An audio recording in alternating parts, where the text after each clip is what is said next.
Thank you, Mr. Chair.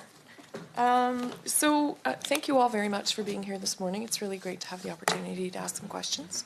I want to refer to page 54. Again, it's about the Beijing office performance. And I know we received a little bit of context about why the results were what they were. Certainly looks like it's underperforming.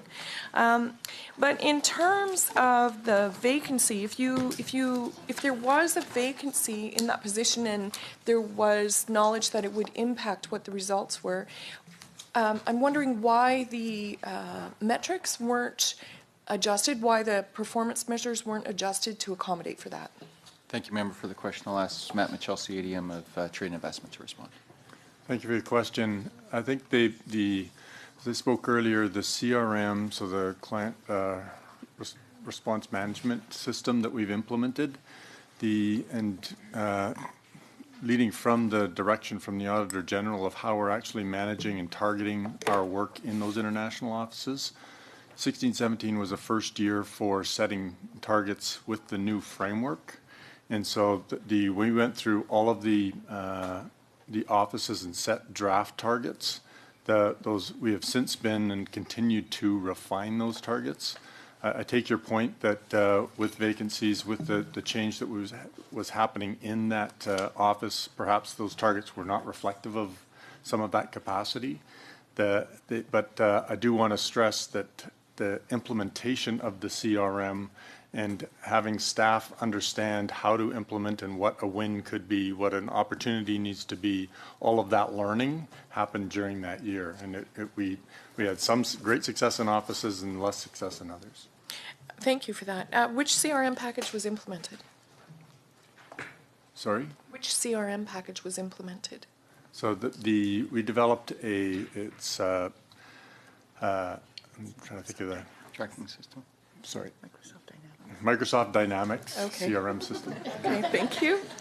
And when was it identified that Microsoft Dynamics was going to be implemented? What year was that identified as the product and the vendor? So that was initiated in 15-16, I believe, and then implemented in 16-17. And did you contract Microsoft to do the implementation? Yes. Or a partner? So, okay, thanks very much.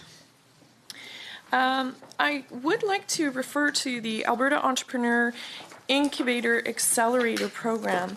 And in taking a look at the program, it looks like it's been deployed in communities with populations that are well over 10,000.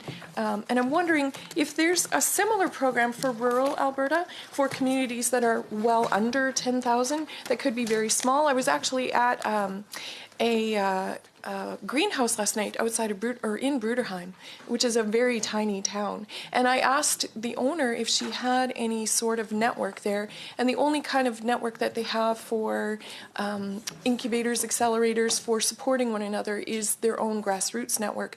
And I wonder if you focused on the immense economic opportunities that we see in rural Alberta, and if there is a formalized incubator accelerator network for rural Alberta. Great question, Member. Thank you very much. I'll ask ADM of Science and Innovation, John Brown, to respond. So in terms of, it's John Brown. Thank you for the question, Member. In terms of recipients of funds under this program to enhance the capacity of entrepreneurship incubators in communities, we asked